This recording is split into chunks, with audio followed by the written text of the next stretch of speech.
Step 6. We're entirely ready to have God remove all these defects of character. This is the step that separates the men from the boys. So declares a well-loved clergyman who happens to be one of AA's greatest friends. He goes on to explain that any person capable of enough willingness and honesty to try repeatedly Step 6 on all his faults without any reservations whatever has indeed come a long way spiritually, and is therefore entitled to be called a man who is sincerely trying to grow in the image and likeness of his own Creator. Of course, the often disputed question of whether God can and will, under certain conditions, remove defects of character will be answered with a prompt affirmative by almost any AA member. To him, this proposition will be no theory at all. It will be just about the largest fact in his life. He will usually offer his proof in a statement like this. Sure, I was beaten, absolutely licked. My own willpower just wouldn't work on alcohol.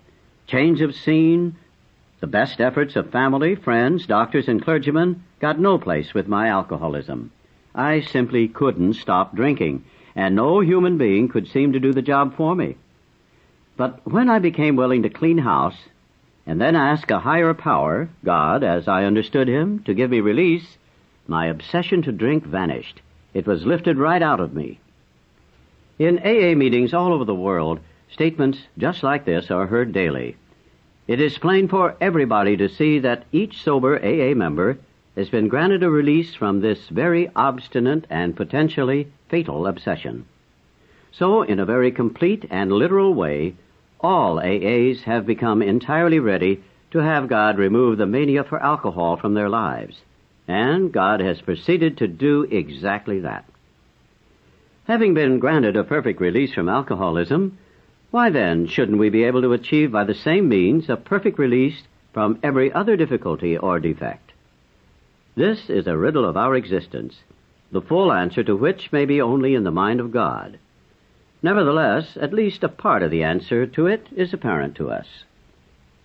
When men and women pour so much alcohol into themselves that they destroy their lives, they commit a most unnatural act.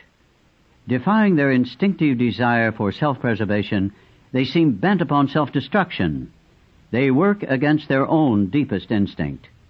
As they are humbled by the terrific beating administered by alcohol, the grace of God can enter them and expel their obsession. Here, their powerful instinct to live can cooperate fully with their Creator's desire to give them new life. For nature and God alike abhor suicide. But most of our other difficulties don't fall under such a category at all. Every normal person wants, for example, to eat, to reproduce, to be somebody in the society of his fellows, and he wishes to be reasonably safe and secure as he tries to attain these things. Indeed, God made him that way. He did not design man to destroy himself by alcohol, but he did give man instincts to help him to stay alive. It is nowhere evident, at least in this life, that our Creator expects us fully to eliminate our instinctual drives. So far as we know, it is nowhere on record that God has completely removed from any human being all his natural drives. Since most of us are born with an abundance of natural desires, it isn't strange that we often let these far exceed their intended purpose.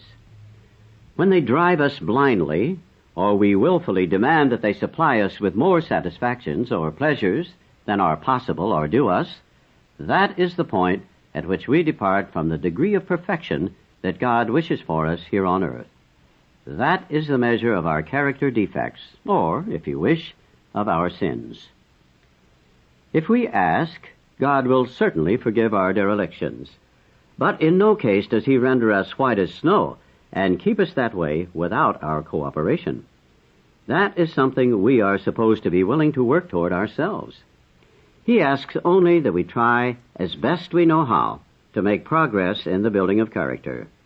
So, Step 6, we're entirely ready to have God remove all these defects of character, is AA's way of stating the best possible attitude one can take in order to make a beginning on this lifetime job. This does not mean that we expect all our character defects to be lifted out of us as the drive to drink was? A few of them may be, but with most of them, we shall have to be content with patient improvement. The key words, entirely ready, underline the fact that we want to aim at the very best we know or can learn. How many of us have this degree of readiness? In an absolute sense, practically nobody has it. The best we can do, with all the honesty that we can summon, is to try to have it. Even then, the best of us will discover to our dismay that there's always a sticking point, a point at which we say, no, I can't give this up yet. And we shall often tread on even more dangerous ground when we cry, this I will never give up. Such is the power of our instincts to overreach themselves. No matter how far we have progressed, desires will always be found which oppose the grace of God. Some who feel they have done well may dispute this. So let's try to think it through a little further. Practically everybody wishes to be rid of his most glaring and destructive handicaps. No one wants to be so proud that he is scorned as a braggart, nor so greedy that he is labeled a thief. No one wants to be angry enough to murder, lustful enough to rape, gluttonous enough to ruin his health. No one wants to be agonized by the chronic pain of envy, or to be paralyzed by sloth. Of course, most human beings don't suffer these defects at these rock-bottom levels. We who have escaped these extremes are apt to congratulate ourselves. Yet can we? After all, hasn't it been self-interest, pure and simple, that has enabled most of us to escape? Not much spiritual effort is involved in avoiding excesses which will bring us punishment anyway. But when we face up to the less violent aspects of these very same defects, then where do we stand? What we must recognize now is that we exult in some of our defects. We really love them. Who, for example, doesn't like to feel just a little superior to the next fellow, or even quite a lot superior? Isn't it true that we like to let greed masquerade as ambition? To think of liking lust seems impossible. But how many men and women speak love with their lips and believe what they say so that they can hide lust in a dark corner of their minds? And even while staying within conventional bounds, many people have to admit that their imaginary sex excursions are apt to be all dressed up as dreams of romance. Self-righteous anger also can be very enjoyable. In a perverse way, we can actually take satisfaction from the fact that many people annoy us, for it brings a comfortable feeling of superiority. Gossip barbed with our anger, a polite form of murder by character assassination, has its satisfactions for us too. Here we are not trying to help those we criticize. We are trying to proclaim our own righteousness. When gluttony is less than ruinous, we have a milder word for that too. We call it taking our comfort. We live in a world riddled with envy. To a greater or less degree, everybody is infected with it. From this defect, we must surely get a warped yet definite satisfaction. Else, why would we consume such great amounts of time wishing for what we have not rather than working for it? Or angrily looking for attributes we shall never have, instead of adjusting to the fact and accepting it? And how often we work hard with no better motive than to be secure and slothful later on, only we call that retiring. Consider, too, our talents for procrastination, which is really sloth in 5 syllables. Nearly anyone could submit a good list of such defects as these, and few of us would seriously think of giving them up, at least until they cause us excessive misery. Some people, of course, may conclude that they are indeed ready to have all such defects taken from them. But even these people, if they construct a list of still milder defects, will be obliged to admit that they prefer to hang on to some of them. Therefore, it seems plain that few of us can quickly or easily become ready to aim at spiritual and moral perfection. We want to settle for only as much perfection as will get us by in life, according, of course, to our various and sundry ideas of what will get us by.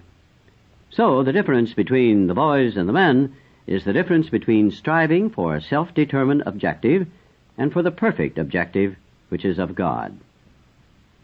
Many will at once ask, How can we accept the entire implication of step 6? Why, that is perfection. This sounds like a hard question, but practically speaking, it isn't. Only step 1, where we made the 100% admission we were powerless over alcohol, can be practiced with absolute perfection. The remaining 11 steps state perfect ideals. They are goals toward which we look, and the measuring sticks by which we estimate our progress. Seen in this light, step 6 is still difficult, but not at all impossible. The only urgent thing is that we make a beginning and keep trying. If we would gain any real advantage in the use of this step on problems other than alcohol, we shall need to make a brand new venture into open-mindedness. We shall need to raise our eyes toward perfection and be ready to walk in that direction. It will seldom matter how haltingly we walk. The only question will be, are we ready?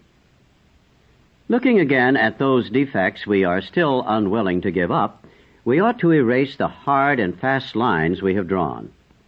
Perhaps we shall be obliged in some cases still to say, "This I cannot give up yet." But we should not say to ourselves, "This I will never give up." Let's dispose of what appears to be a hazardous open end we have left. It is suggested that we ought to become entirely willing to aim toward perfection. We note that some delay, however, might be pardoned. That word in the mind of a rationalizing alcoholic could certainly be given a long-term meaning.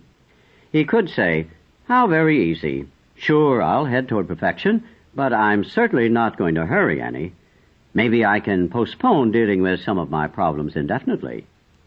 Of course, this won't do. Such a bluffing of oneself will have to go the way of many another pleasant rationalization. At the very least, we shall have to come to grips with some of our worst character defects and take action toward their removal as quickly as we can. The moment we say, "No, never," our minds close against the grace of God. Delay is dangerous, and rebellion may be fatal. This is the exact point at which we abandon limited objectives and move toward God's will for us.